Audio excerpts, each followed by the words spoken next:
Get her off my stage. She's blind. She'll damage the Steinway. That was all it took. One public insult from a famous pianist, and the world almost missed a miracle. Aria Bellamy, a quiet blind girl, mocked in front of a crowd, said nothing in return.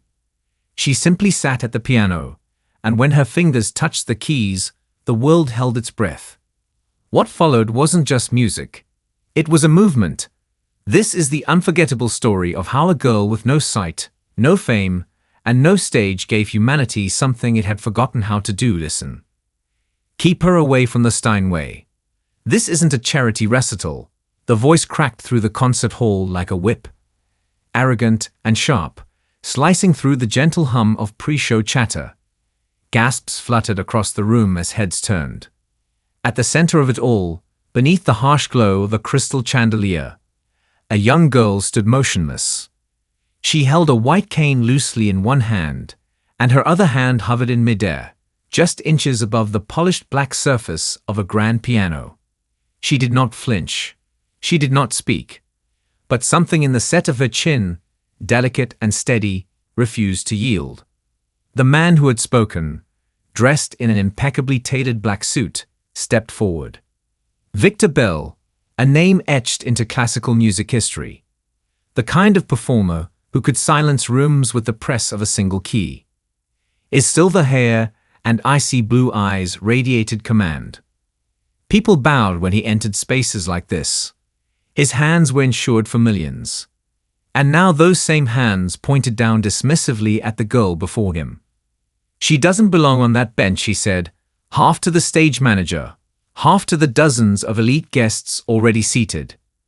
She's blind, for heaven's sake. She'll damage it. Sir, came a tentative voice from behind the curtain. She just asked to touch the keys. She's not even scheduled to. I don't care, Victor barked. You don't let a child play in traffic just because she wants to drive. Get her off my stage. The girl still hadn't moved.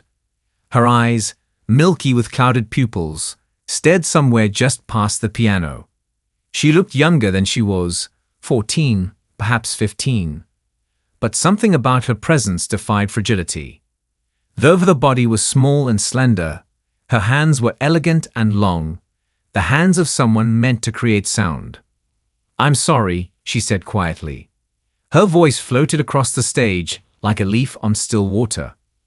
I didn't mean to interrupt. No need to be dramatic, Victor replied coldly, already turning his back. From the wings, someone recorded. A security guard, off duty, phone halfway in his coat pocket.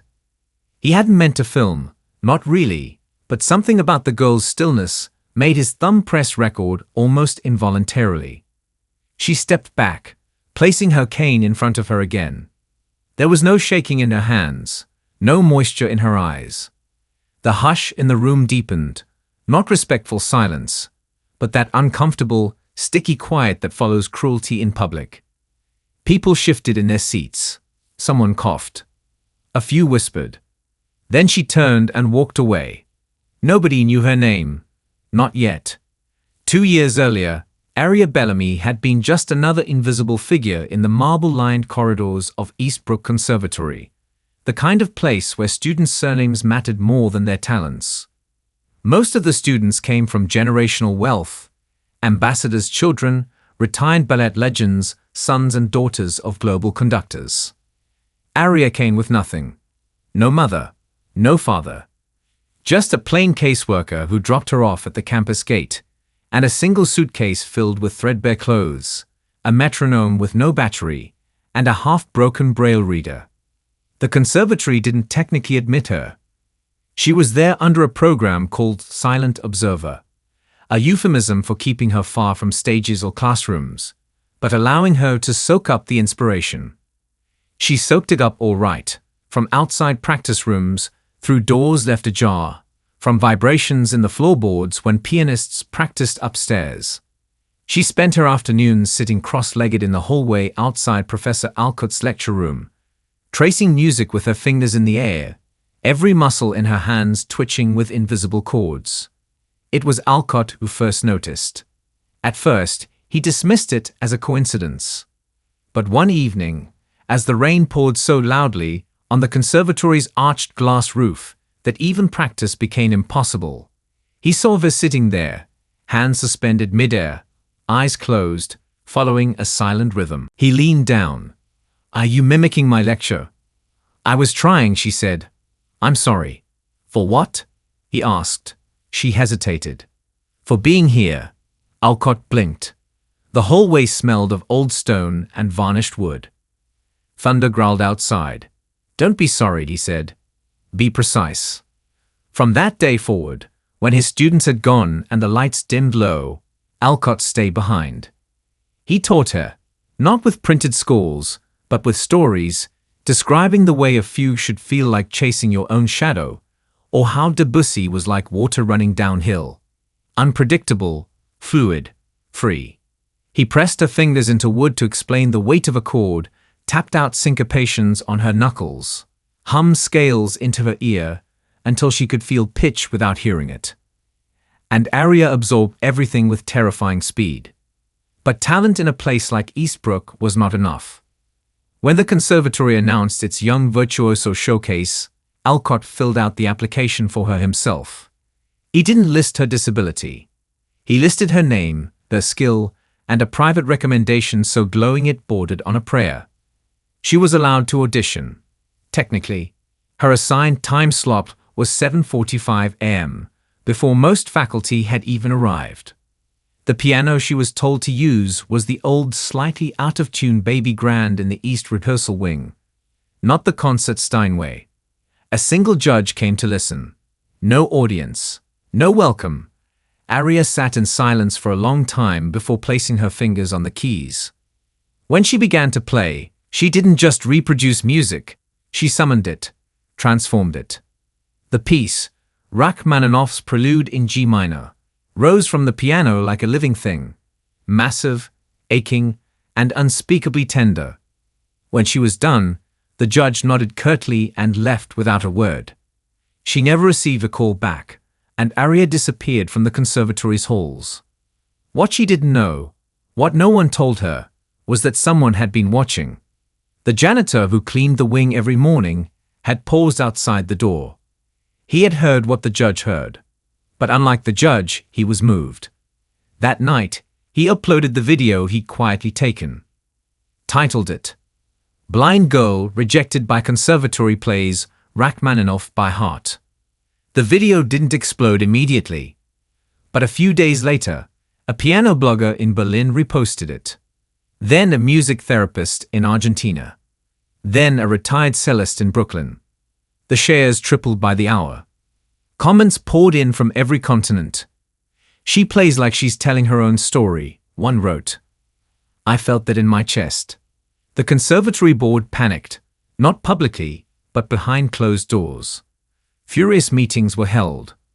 One particularly nervous administrator asked if they could track her IP address.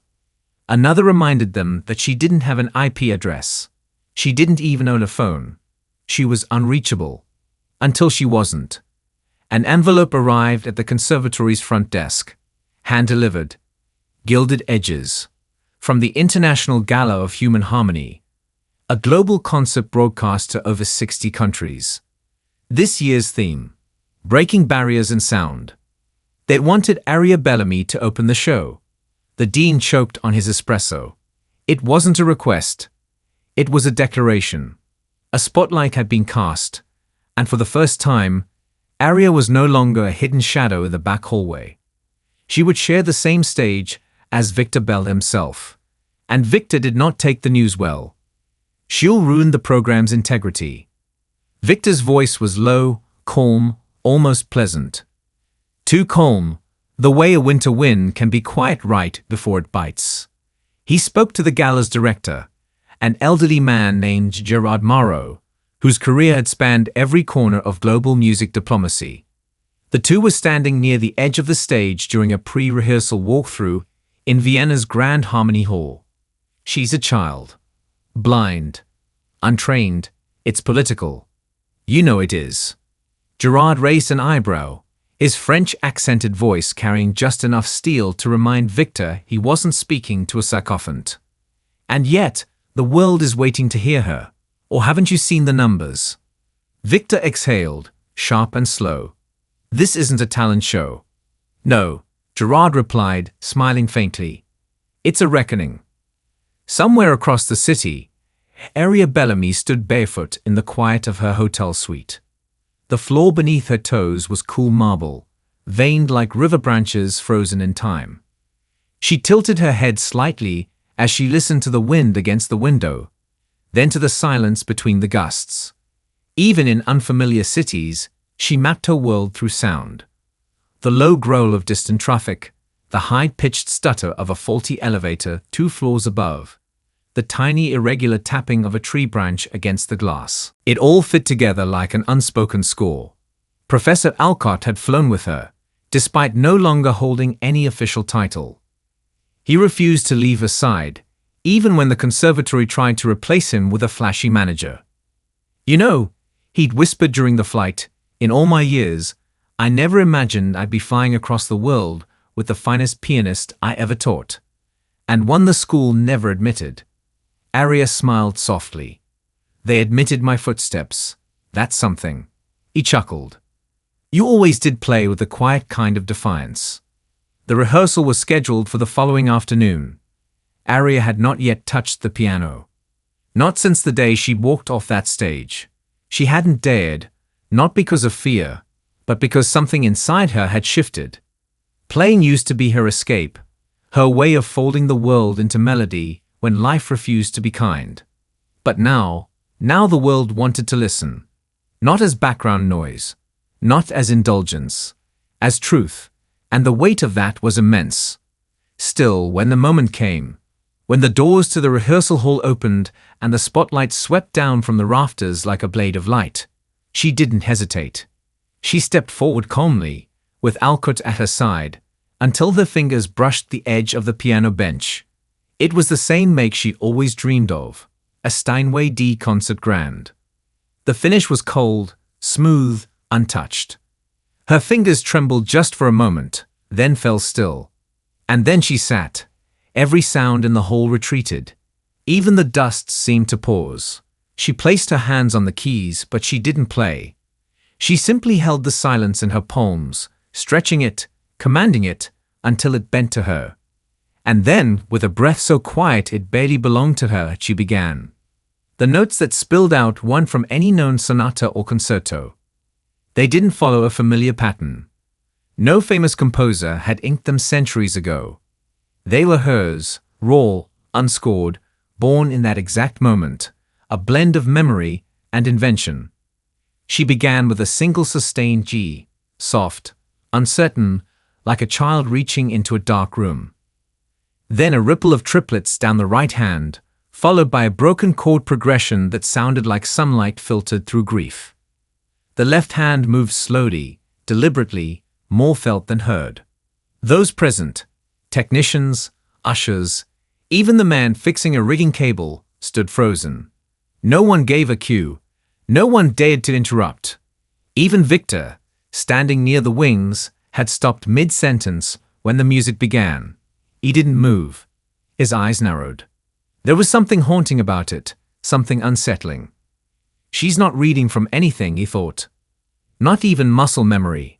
This is pure invention. No one plays like this without being broken first. And then it dawned on him. She wasn't broken, he was. The melody morphed, a sudden shift. Minor chords now, melancholy notes rising in wounded defiance. Her body leaned forward slightly, as if pulled by invisible threads. Her face was serene, not joyful, not pained, just open, like a door left ajar during a storm. Then, without warning, she stopped mid-chord. Her hands hovered. No resolution, no applause, just silence. And that silence thundered through the chamber like the aftermath of war. The rehearsal director stepped forward, stunned. Miss Bellamy, will that be your piece for the gala? She tilted her head, considering. No, she said. That was just a warm-up.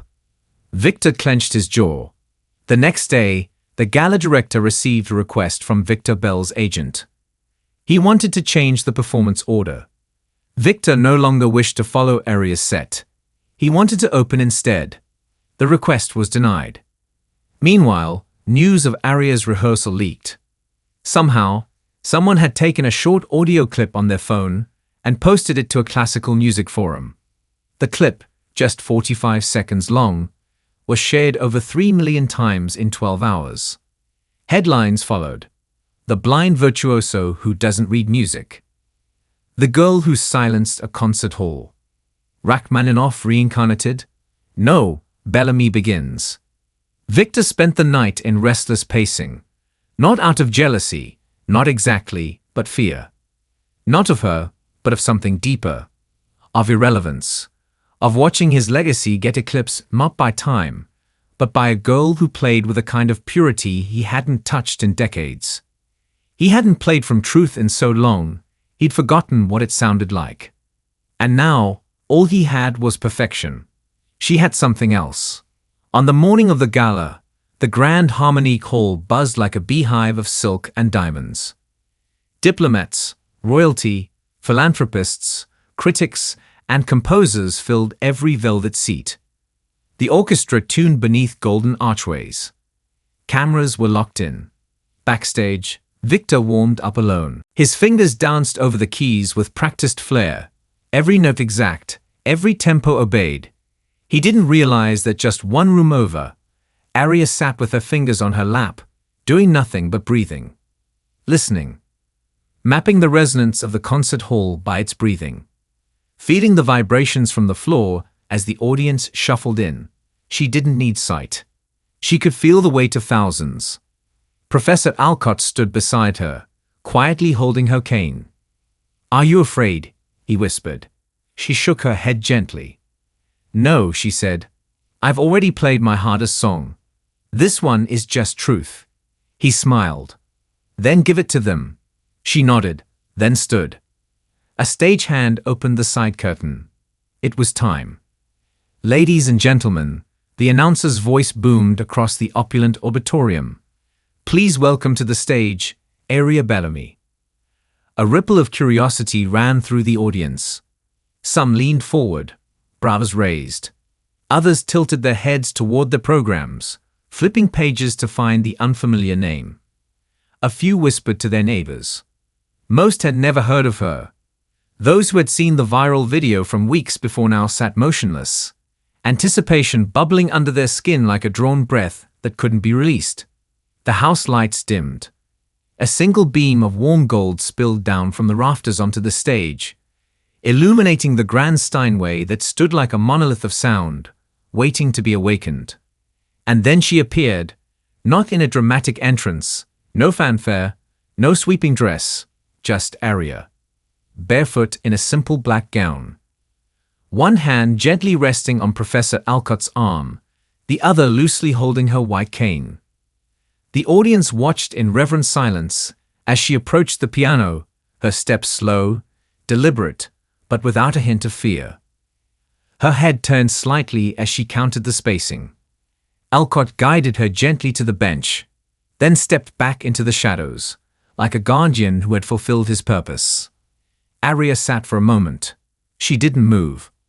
Her hands lay in her lap, and her head bowed, not in submission, but in communion, like a priest before the altar or a soldier before the storm. The silence became sacred, and then, barely audible, she inhaled. Her fingers rose and hovered, and they began to play. But what came wasn't a recognizable prelude. Not Chopin, not Beethoven, not Bach. No one in the audience could name it, because it had no name. It was something else, something older than sheet music, deeper than memory. It was a story. The right hand fluttered in ripples across the upper register, delicate notes that danced like raindrops skipping across glass. They were playful, hesitant, childlike. The left hand joined a moment later, slow and rich, anchoring the melody with the gravity of a father's absence, a mother's voice lost in time. Those in the audience who had seen hardship felt it instantly. The trembling start, the notes stumbling, searching, then suddenly finding clarity. A rising scale that soared briefly triumphant, then collapsed again into minor keys that sounded like unanswered prayers. It was not a performance, it was remembrance. A sigh from the front row broke the air. An ambassador's wife dabbed her cheek with the corner of her glove. A young violinist in the balcony leaned so far forward that his glasses fell from his face and clattered onto the floor below. But no one shushed him. No one moved. Because now, Aria's tempo shifted. The chords thickened. Her fingers struck the keys with unexpected power. Percussive bursts that thundered like fists pounding against a locked door. Her entire body moved with the sound. Shoulders tight, spine bowed. The rhythm became defiant, angry, alive. This was no longer just memory. It was resistance. The music seemed to cry out. I was never given a chance. You looked past me. You shut your doors. But I am still here. Each crescendo struck like a confession. Each diminuendo left a vacuum, drawing the crowd in closer. Even Victor, watching from the green room through a live monitor, had frozen mid-step. He had one hand on the tuning keys of his own piano, but he wasn't touching them now. His mouth was slightly open, his eyes narrowed. She had no sheet, no orchestra, no conductor, and yet she commanded every soul in the room like a maestro. Halfway through the piece, Aria slowed. Her left hand dropped out entirely, and with her right, she began a single melody, a simple, wistful sequence in E major. It drifted upward, climbing as if trying to touch the stars. She repeated it once, twice, and then she changed it, just slightly. A single note bent downward. Another skipped entirely, and suddenly, those listening understood. This was her mother's lullaby. Untrained ears couldn't tell, but those with childhoods full of soft singing, of gentle rocking under moonlight, recognized it at once, and it shattered them. The notes faded. The hall was utterly still. Aria held the final chord so lightly it was almost a breath, then released it into nothing. No motion, no bow. She sat with her hands on her knees, facing the audience without seeing them, but knowing exactly what she'd left in their chests. And then the thunder came. Applause erupted like a dam bursting. It wasn't polite. It was primal. Chairs scraped backward. Some stood. Others shouted. There were tears in places that had not known weeping in decades. The ovation rolled like a wave, sweeping the room in a fever of awe and disbelief. Cameras panned from face to face, critics, conductors, heads of state, each with expressions torn wide open. A voice cried from the balcony, "Encore." Another followed, "Aria, Aria." She didn't rise. She didn't react. She simply turned her face upward toward the lights, as if listening to the sound not with her ears, but with her skin. Backstage, Victor turned from the monitor and poured himself a drink with shaking hands. "They won't remember me tonight," he muttered. "They'll remember her." He wasn't wrong. In the hours that followed, the gala's live stream shattered viewership records. News outlets scrambled for a name. Social media exploded with clips, commentary, tributes. Composers posted reaction videos. Critics published emergency editorials calling her performance a once-in-a-century expression of the human spirit. By morning, Aria Bellamy's name was the top trending search in over 20 countries. And she had no idea. In her quiet hotel room, far from the glow of fame, Aria sat cross-legged on the carpet, her hands resting in her lap. Professor Alcott sat across from her, his cup of tea untouched. "Was it enough?" she asked softly. He leaned forward, voice low and reverent. "You didn't just play music, Aria. You changed its shape." She tilted her head. "But I didn't finish the story." He smiled. "No, because now the world will be asking for more." Aria Bellamy. The voice was nervous, breathless, as the man jogged down the marble hallway toward her. She had only just stepped into the side exit of the concert hall, the last embers of applause still echoing faintly in the air behind her. Her cane tapped softly against the ground as she paused, turning her head slightly. Alcott, ever at her side, stepped forward instinctively to shield her, but the man stopped a few respectful feet away. "My name's Anthony Liu," he said. "I'm with Deutsche Harmonia Records. We just saw your performance, and I don't even have words." Aria nodded slowly. She heard his heartbeat in his throat. Fast, honest, not rehearsed. "I don't know what your management situation is," he stammered, "but we'd like to discuss signing you. Global tour. Exclusive rights to produce your first studio album. Anything you want. Name it." Aria said nothing. Her fingers quietly twisted the thin silk tassel on the end of her cane. The wind moved faintly through the corridor's stained glass windows. Alcott raised his hand gently. "She'll speak when she's ready." And she did, but it wasn't the answer expected. "Do you know what the word prelude means?" she asked softly. Anthony blinked. It means, well, the beginning, right? It means an introduction to something larger, something that hasn't happened yet."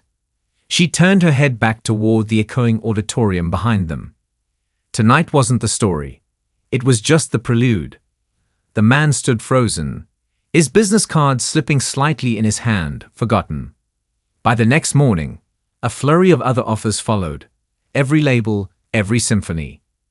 Private invitations from cultural ministries, royal patrons, heads of major conservatories. Some offered money. Others offered entire stages in her name. And yet, Aria answered none of them. She sat with Professor Alcott on the train to Salzburg, where a quiet retreat awaited her. She requested a cabin with no screens, no noise-canceling insulation, only windows that opened so she could hear the wind and the passing countryside. As the landscape rolled by, she pressed her palm against the glass and whispered, "They want me to play songs I haven't lived yet." Alcott smiled faintly. "You've always played from your scars, but now maybe it's time to play from your healing." Back at the conservatory, Victor Bell remained behind. He had not spoken publicly since the gala. His agent issued a carefully worded statement about artistic reflection and respecting new voices in the musical world. But behind the scenes, Victor sat in the masterclass wing, watching replays of Aria's performance on an old analog monitor, the digital buffer removed so he could rewind by feel. He didn't speak as he watched. He only listened over and over again, and each time, a different note stabbed deeper. Because there were things Aria played that he'd once understood, before the fame, before the pressure, before the perfection, before every note had to be clean and every smile timed to curtain calls. He had forgotten how to bleed into the keys. Aria hadn't. She'd never had a choice. The conservatory scrambled to rewrite its policies. Donations poured in with conditions: create accessible programs, open blind auditions, fund scholarships for non-traditional students. What had been a hidden rot in their culture was now a cracked open wound, bleeding into the public. And Aria? She was silent. Weeks passed. The offers kept coming. One morning, Alcott found her at a small, upright piano in the village cafe near their Salzburg retreat, playing for no one in particular. A child sat cross-legged nearby, tracing the floor tiles with a toy car. An old man read the newspaper, not even realizing who she was. She played anyway, not for applause, not for record deals, for the story. A reporter tracked her down eventually, young, persistent, respectful. She asked Aria if she could record a short segment for a documentary. Aria hesitated but agreed, only if they filmed the piano, not her face. "I don't want this to be about me," she said. "I want people to hear themselves in the music." "But your story matters," the reporter insisted. "You've broken barriers." Aria smiled gently. "No, I've just reminded people that silence doesn't mean absence." That clip alone garnered 10 million views. Among those who saw it was a teenage girl in rural Texas, deaf since birth, who had always been told music wasn't for her. After watching Aria, she began experimenting with haptic sound gloves, mapping rhythm through touch. She sent Aria a letter, written in Braille with the help of her sister. It ended with, "You made space for me." Aria held the letter for a long time. Then, for the first time since the gala, she sat to compose again. The new piece came to her not in a storm, but in a whisper. It began with a simple phrase. 3 notes, no more, repeated with minor variation. She built around it slowly, layering intervals like vines curling around a trellis. This time, it was not sorrowful, nor angry, nor desperate. It was thankful. When she played it for Alcott, he closed his eyes halfway through and turned his face away, not to hide tears, but to honor the moment. "You've written a bridge," he said softly when she finished. She looked puzzled. "A bridge between who you were and who you've become." She titled the piece Sightlines. It was played for the first time in a modest chamber hall in Paris, not announced in advance, just a quiet performance for 100 guests. No live stream, no press, just sound. And those who were lucky enough to be there never forgot it. They said it felt like finding a path in the dark and realizing you had known the way all along. "Miss Bellamy, are you aware you've just been nominated for the Artisan Prize?" The voice on the phone was jittery with excitement, like it had been waiting hours for this moment. Aria sat quietly in the corner of a sun-drenched garden in Florence. The cane laid across her lap like a sleeping bird. Bees danced lazily through the lavender. The breeze rustled the hem of her dress, as if it too wanted her attention. She didn't answer right away. The word prize always felt like a foreign thing to her, as if it were meant for other people. People with medals in glass cases, framed degrees, or families who saved front-row seats at their recitals. "I've never competed," she said gently. "Not really."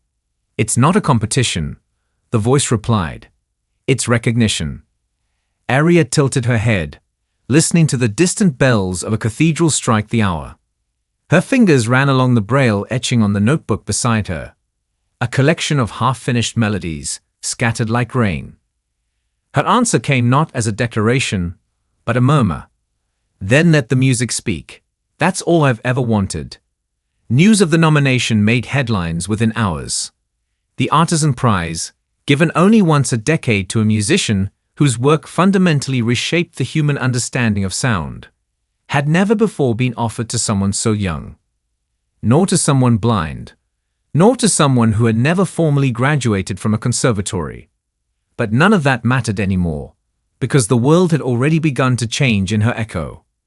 Children in forgotten neighborhoods were being handed keyboards by volunteers instead of plastic guns. Entire orchestras reviewed their audition processes. Braille sheet music requests surged globally. Music schools, once cold to difference, now scrambled to embrace it. She never asked for this. She never sought to be a symbol. But she was becoming one anyway. Meanwhile, back in Eastbrook, the hallways that had once hummed with silent judgment now carried a different tone. Professor Alcott had returned. This time not as a lecturer, but as the newly appointed director of inclusive curriculum.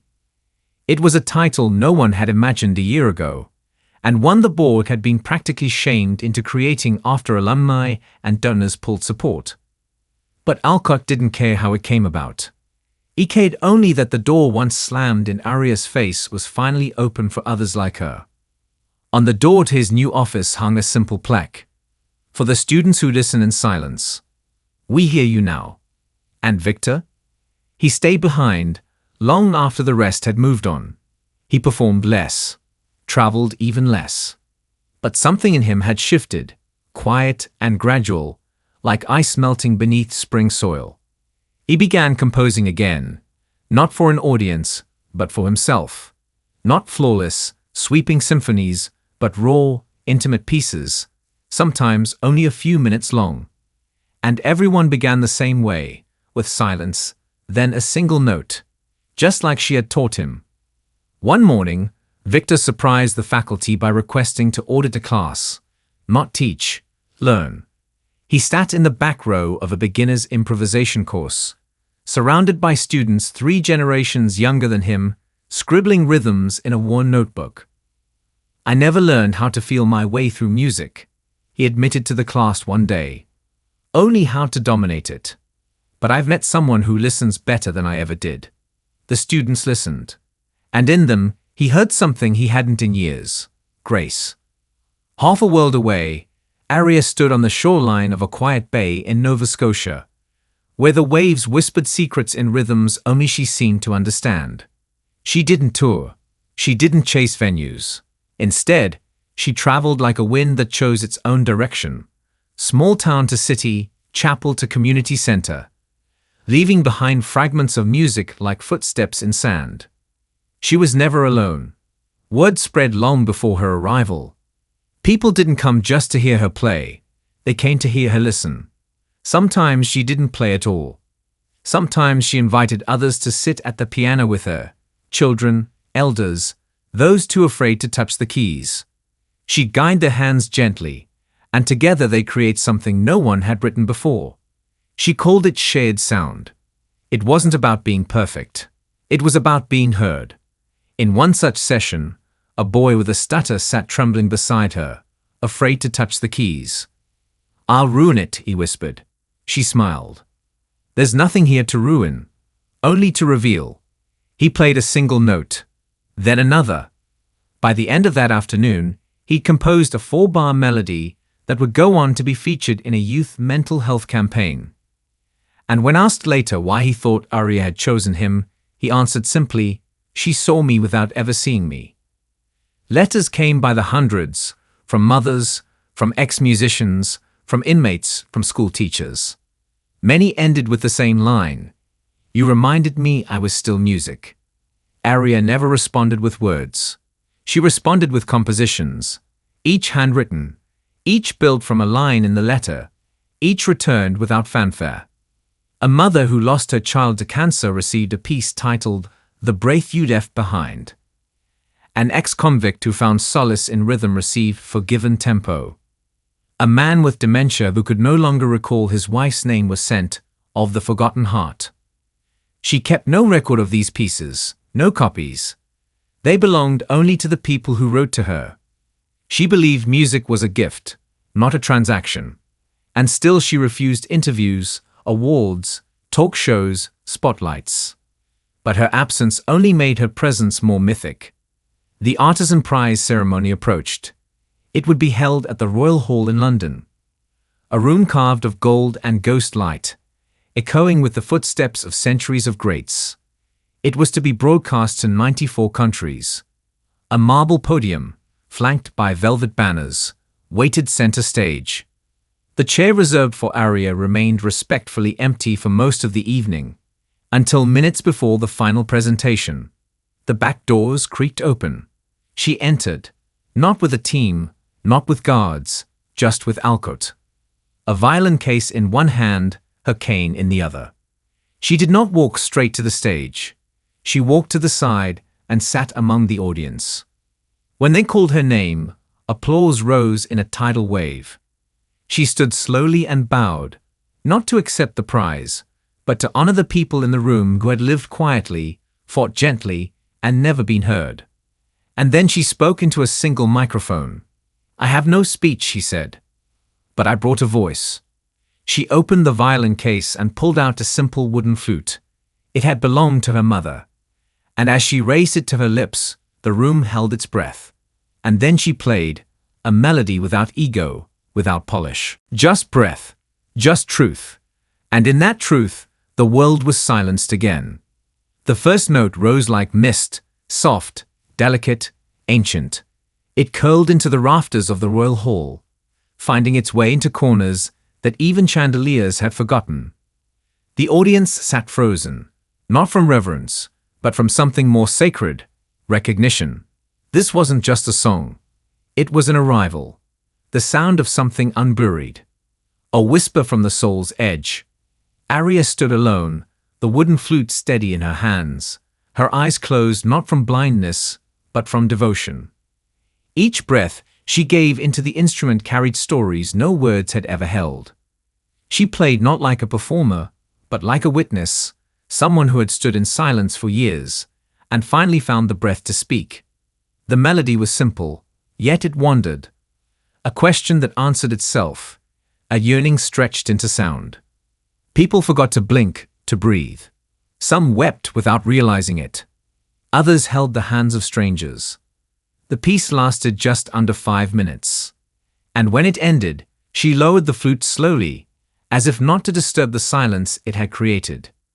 She bowed her head, and she left the stage, no speech, no declaration, not even a glance toward the award still gleaming, untouched, on the velvet-covered pedestal. It didn't matter. The room rose around her, a standing ovation born not of protocol, but of something wordless and primal. Even the most jaded critics didn't dare open their mouths. For once, silence was enough. Outside, the night hung heavy and blue, like a velvet curtain draped across the city. Aria walked with Professor Alcott down a narrow cobbled street, lit only by the occasional gas lamp. Her cane clicked softly with each step, echoing off old stone buildings that had heard centuries of secrets. "They asked again if you will accept the award," Alcott said gently. Aria tilted her head. "Does music need a medal to matter?" He smiled. "No, but sometimes the world needs a mirror to see what it's become." She didn't answer. Instead, she turned toward a low wrought iron fence, behind which lay a tiny park. Bare trees silhouetted in the moonlight. A single bench beneath an archway of ivy. "Can we sit?" she asked. They did. She placed the flute across her lap and lifted her face toward the night. "I played that song for her," she said at last. Alcott knew who she meant. He didn't interrupt. "I remember her hum more than her words. She used to sing while folding laundry or brushing my hair. Little half melodies that never resolved. I never knew the names of them. I don't think they had names." He listened. "I used to think I lost her when I lost my sight, that the colors faded first, and then her voice." She turned slightly, hands folding over the flute. "But maybe I was just waiting for the right silence. One where I could hear her again." Alcott rested his hand on hers. "You gave her a second life tonight." They sat like that for a long time, the cold brushing their cheeks like a memory. The next morning, Aria's performance made headlines around the globe. But this time, the stories didn't focus on her blindness, or the tragedy of her childhood, or the accolades. They focused on something else, a stillness, a reminder. One headline read, "She played 5 minutes. The world stopped for 10. Another, "The note that taught us to listen again." And another, "No lights, no fireworks, just breath, just truth."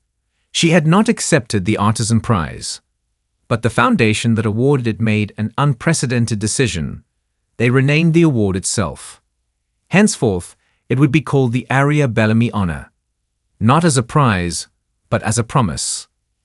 A promise to hear what the world once refused to listen to. Months passed.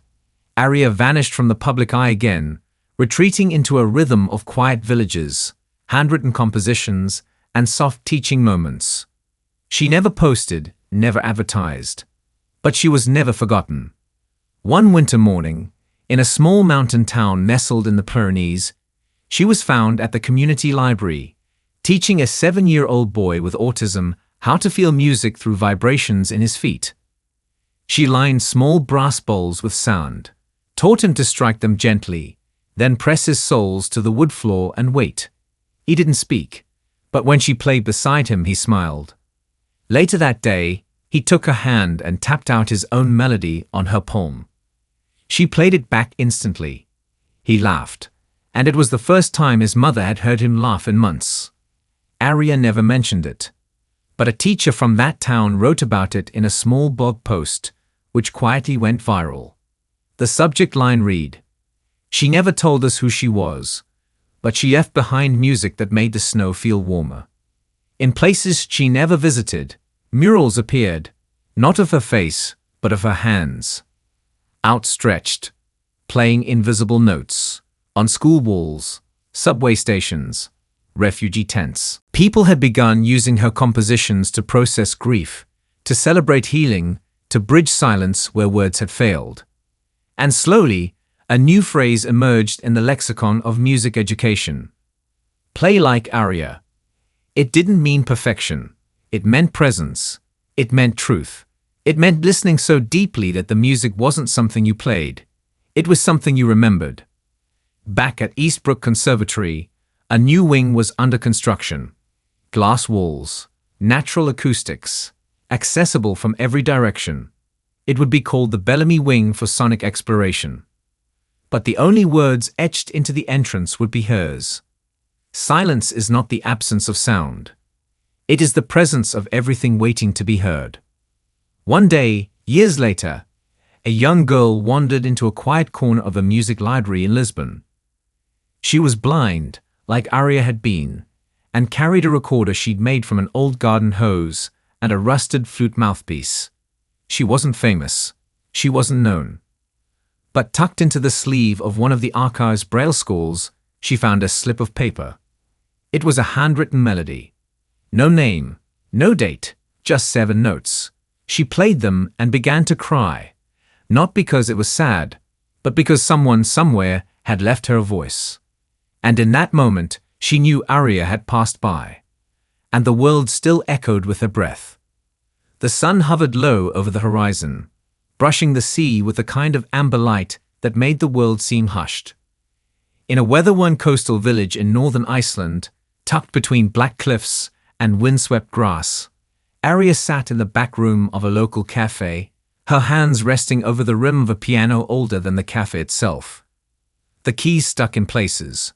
Some were yellowed, others chipped. But it sang. And that, she once said, was enough. A dozen people gathered around. No cameras, no announcements. They had come not because of who she was, but because of what they had heard. A fisherman's daughter said she once heard a song that made her father cry for the first time since her mother died. A woman who worked the bakery across the street brought warm bread, not as payment, but as reverence. The door stayed open. The cold air rolled in and out with the tides. Aria didn't introduce herself. She asked each person what sound reminded them of home. Some said the crackle of firewood. Others, the hum of old fridges. One man smiled and said the silence of snow before it lands. She nodded, and without speaking further, she played. She took their sounds and gave them shape. She built music from memory, not hers, but theirs. She bent the notes to carry their weight. Her left hand struck a pattern like a hearth's heartbeat. Her right, a rolling echo like snow melting on tin rooftops. People didn't clap. They breathed. After the final note faded, she reached for the bread with both hands, her smile quiet and complete. And the villagers would tell the story for years after, not about a famous pianist, but about a girl who came, asked about home, and turned their answers into sound. Meanwhile, in cities she would never return to, the legacy of her silence deepened. Universities began developing courses not in composition, but in listening. Programs popped up for invisible musicians, those with no traditional training, those who played on borrowed instruments, those who used rhythm to survive rather than perform. In the Bronx, a subway violinist named Camille was invited to speak at the World Music Symposium after citing Aria as the reason he finally recorded his first album. "I thought music needed to be loud to matter," he said to the crowd of thousands. "But she showed me you could whisper and still move mountains." In Johannesburg, a girl built a listening dome out of broken wind chimes and rainwater pipes after hearing Aria's story. She called it a house for forgotten sound. When asked if she'd ever met Aria, she shook her head and replied, "No one meets her. You feel her." And deep within the Amazon, in a village untouched by modern orchestras, but not untouched by pain, an elder strung vines across hollowed logs and began teaching rhythm to children orphaned by conflict. He named the rhythm Bellamy Pulse. The world was no longer merely echoing her name. It was reshaping around her silence. Yet Aria remained unaware of most of it. She didn't carry a phone. She didn't read the articles. She didn't follow her influence like a shadow. She followed music and let the rest follow her. In late autumn, she traveled to Kyoto, staying in a monastery that echoed with bells and the rustle of bamboo. The monks said she arrived during the softest rain they had ever heard. She never asked for shelter, only for a quiet place to hear her own thoughts. Each day, she walked the temple gardens barefoot, leaves gathering between her toes, the gravel crunching beneath each step like memory. In the evenings, she played for the monks, not with flair, but with reverence. She used the sound of the wind through paper walls, the drip of water in stone basins, the creak of century-old floorboards, and turned them into symphonies of stillness. One monk, nearly blind himself, wept as she played. "I never believed I'd hear someone speak in the language I dream in," he whispered. They gave her a small bell as a gift when she left.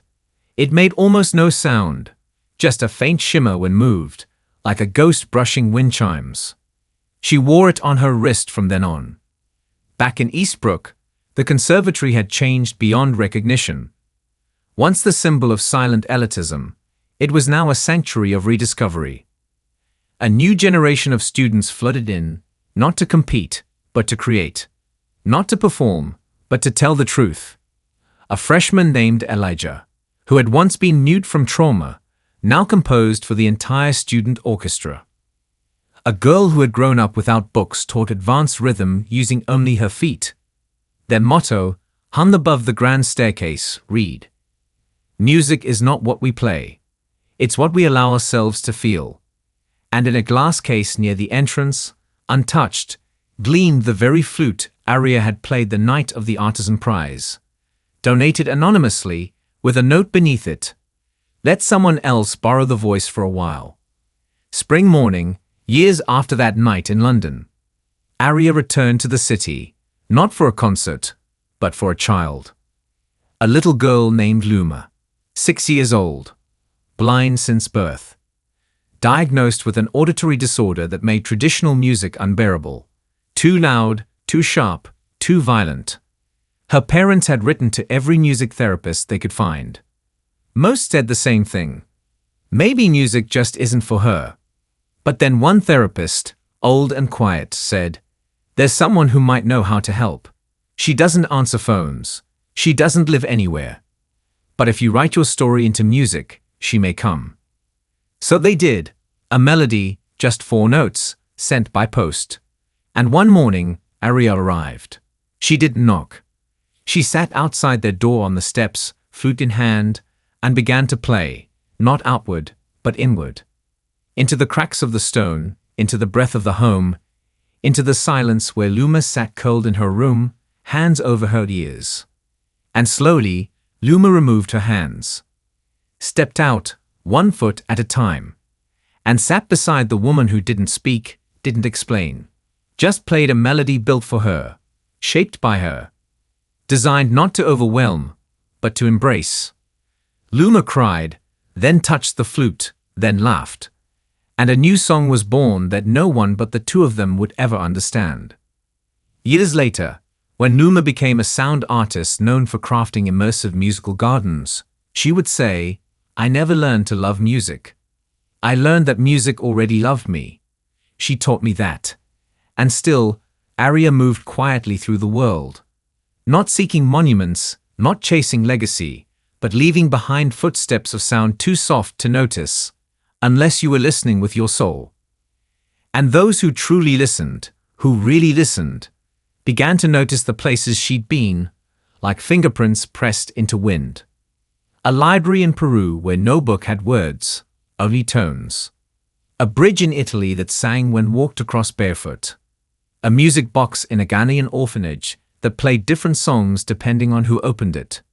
She was never there for the unveiling, but the music always knew. It always carried her breath, her touch, her truth. And so the girl who was once mocked by a famous pianist, who was told she'd never touch a Steinway, never play for a real audience, didn't just silence the world. She taught it to listen. The wind moved gently through the hollow of the desert, brushing across the cracked earth like the whisper of a forgotten name. Somewhere far from cities, in a land of red sand and distant horizon, Arya sat beneath the open sky with her back resting against sun-warmed stone. No stage, no audience. Just silence as endless and wide as the stars preparing to rise. She had come here without telling anyone. No train schedule, no festival invitation. Only a letter she had received months earlier. A letter written by a boy from the nation who had carved his words into the back of a broken drum head. It said, "There's a sound here we've forgotten how to listen for. Can you help us remember?" She carried no instrument, only the bell around her wrist and the shape of his words echoing inside her. By evening, the village gathered. They came barefoot, wrapped in woven shawls, led by grandmothers who had once sung lullabies to the wind. There were no chairs, no microphone, only the crackle of a small fire and the hush of expectation waiting to become song. Arya stood slowly and faced them, not by sight, but by sound. She could hear the difference in how each person breathed, who shifted, who held still. She could hear the nervous foot tapping of the boy who'd written her, his heart stuttering like a skipped beat. She knelt and pressed her palms into the ground. The people waited. She didn't speak. Instead, she began to hum, a low, steady tone. No words, no melody, just breath. Then, one by one, others joined in. An elder drummed softly with a carved stick. A girl rattled a necklace of shells. Someone began tapping two stones together, slow at first, then faster. The desert, ancient and wide, seemed to listen too. And in that moment, the people remembered. They remembered that music didn't come from radios or polished halls or written scores. It came from them. From stories carried in bones. From the ache in their ancestors' silence. From laughter shared beside dying fires. From the rhythm of walking the same earth, generation after generation. Arya had come to give them music. But in truth, she had only come to remind them they already had it. When the night was over, the boy approached her. He held the broken drum head in both hands, trembling slightly. "It doesn't make sound anymore," he said. She took it gently and traced the edges with her fingers. "Then maybe it remembers silence better than any of us." He looked at her wide-eyed. "Can I learn to make it sing again?" She nodded, smiling, not with sound, but with story. And she left him with the only word he needed. Begin. The next day, she was gone. No goodbye, just echoes. As the years rolled on, Arya's name became less a name and more feeling. In academic journals, her influence was studied not through her compositions, but through the ripple effect of them. Music therapists called it the Bellamy shift, a movement from perfection to presence, a way of playing that placed emotion before execution. In war zones, humanitarian workers used her melodies to reach children who had forgotten how to speak. In elderly homes, memory care specialists found that even patients deep in dementia recognized her songs, tapping along with their fingertips, as if the music had always been a part of them, waiting in some quiet room of the mind. And in courtrooms, her story was used as a case study in disability advocacy, showing the power of opportunity versus exclusion. One lawyer famously quoted her during a civil rights hearing, "You don't need to see to be a mirror. You only need to reflect the truth." But Arya never returned to those conversations. She didn't read the articles. She didn't sit for documentaries. When an international committee tried to award her a Lifetime Achievement honor, she declined with a note written in faint ink on handpaper. "Lifetime doesn't mean end. I'm still listening." She wandered from country to country, sometimes appearing in the most unexpected places: a remote monastery in Tibet, a vineyard in southern China, a rooftop in Mumbai, where she played a lullaby for a street child's birthday. She never stayed longer than the music did. But the world began to sense her presence before she arrived, not through announcements, but through coincidence. Suddenly, a forgotten piano would be tuned. A classroom would fall quiet.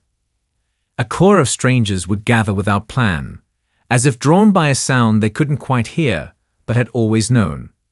One winter in Prague, during the coldest night of the year, a woman in her 90s sat alone in a public square beside a frozen fountain.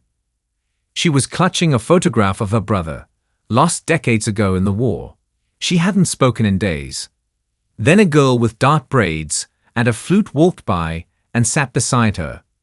She played a melody made of snowflakes and ash, and the old woman began to hum. She spoke her brother's name. And for the first time in 60 years, she smiled. No one recorded it. No one published it. But someone told someone else, and that's how the story grew, not in headlines, but in hearts. Back in Eastbrook, Professor Alcott, now old and silver-haired, sat by the lake near the conservatory gardens, reading a letter from a child in Nairobi who had built a violin from spare wood and used his knees to hold it steady because he had no arms. He had written, "I heard her once on a tape someone left behind. I don't remember the tune. I remember the way it made me stop crying." Alcott looked out across the water, wind lifting the corner of his coat. He whispered aloud, "She's everywhere, isn't she?" The willow trees said nothing, but the breeze answered. Some say Aria returned to the hall in Vienna once more, decades after her first gala, not to perform, but to listen. She sat in the farthest seat in the balcony, her hair streaked with grey now, the bell on her wrist worn smooth from time. On stage, a child of 7, a blind girl from Morocco, took the bench. And when she played, Aria tilted her head slightly and smiled. The girl didn't know who was watching. But afterward, she found a single folded note placed on the piano lid. It read, "You heard the world, and the world heard you," and that was all. Years from now, when people try to remember the woman named Aria Bellamy, some will argue she was the greatest pianist of her time. Others will say she was a teacher, a healer, a ghost who turned silence into song. But the ones who truly listened, they'll say she was a bridge between the seen and unseen, the heard and the silenced, the wounded and the wonder. And when her name is spoken, it will not be shouted. It will be whispered, like the first note of a melody not yet written. The sea sang to her in languages only her heart understood. Somewhere along the jagged cliffs of Portugal's western edge, Aria sat at the threshold of land and water, the Atlantic breathing against stone in long, mournful sighs. She had been here for days, or maybe weeks. Time didn't matter anymore. She didn't keep calendars, didn't count down days to performances. Her rhythms were the tides now, the wind, the echo of footsteps in soft sand. A small wooden recorder lay beside her, not a grand flute, not an instrument of fame, just a modest hand-carved thing left of her by a child in Peru, etched with uneven grooves and a tiny heart scratched near the mouthpiece. It made a thin, reedy sound. Fragile and imperfect. She loved it. Her fingers traced its body like a prayer, not because she was about to play, but because she wasn't ready to yet. Not until the story was ready to be told. Behind her, a boy approached, 12 maybe. Freckles on his cheeks. A fishing line looped around his shoulder. He didn't speak right away. She heard him hesitate, shift his weight, breathe nervously through his nose. "I didn't think you were real," he finally said. She smiled, eyes still turned to the sea. "Neither did I." He stepped beside her, sat down, careful and quiet. "You don't look like a legend." She chuckled softly. "That's the secret. Legends are just people waited long enough to become myths." He was silent for a while, thinking that over. "My dad died last year," he said. "He used to play guitar, not fancy, just old folk songs. I hated it, thought it was boring." Aria said nothing. "But after he died, I missed it more than anything else. Not the songs, just the sound, even the out-of-tune parts." He looked down, rubbed a seashell between his fingers. "Now when I try to play," he whispered, "it just hurts." She turned toward him, her face calm as dusk. "That's when it means something." He looked at her confused. "If it hurts," she said, "it means the music still remembers." She held out the recorder. He hesitated. "I don't know how." "No one does," she said. "Until." He took it, hands trembling, and blew into it gently. A squeak, then a braying hum, then a note, broken and thin, but there. She didn't correct him. She smiled, placed her hand on the rock between them, and whispered, "He'd be proud of that note." The boy didn't speak, but he kept playing. And the sun dipped low. Sometimes the most powerful statements defy expectations. If this story resonated with you, hit that subscribe button and join our community of viewers who appreciate stories of quiet strength and unexpected talent. Where are you watching from? Let us know in the comments below. We love hearing from our global audience. Everyday people are underestimated based on appearance, gender, or background. Have you ever been in a situation where you surprised others with your hidden talents? Share your experiences in the comments. And remember, the most powerful skill isn't just expertise, but the quiet confidence to stand your ground when others doubt you. Until next time.